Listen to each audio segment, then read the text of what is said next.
আবু জাহেল কি রাসূলুল্লাহ সাল্লাল্লাহু আলাইহি ওয়াসাল্লামের আপন চাচা ছিলেন কিনা এই বিষয়ে আজকে আমি কথা তুলে ধরব। ইনশাআল্লাহ ভিডিও শুরু থেকে শেষ পর্যন্ত আপনারা দেখার চেষ্টা করবেন। তো আরবের মুশরিক গোষ্ঠীর নেতা আবু জাহেল, তো ইসলামের সঙ্গে তার শত্রুতা এটা এবং নবী করিম সাল্লাল্লাহু আলাইহি ওয়াসাল্লামের প্রতি বিদ্বেষ এবং বেয়াদবি সর্বজন বিদিত। তার সম্পর্কে কোনো মানুষকে বলতে শোনা গেছে যে সেও নবী করিম সাল্লাল্লাহু আলাইহি ওয়াসাল্লামের আপন চাচা ছিল। তো যেভাবে আবু লাহাব তার চাচা ছিলেন, এটা একটা ভুল।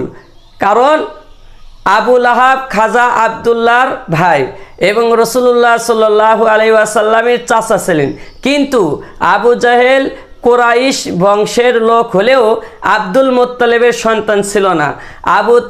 আবু জাহেলের বংশধারা যে এইভাবে আবু জাহেল আমর ইবনে হিসাব ইবনে মুগিরা ইবনে আবদুল্লাহ ইবনে ওমর ইবনে মাখজুম।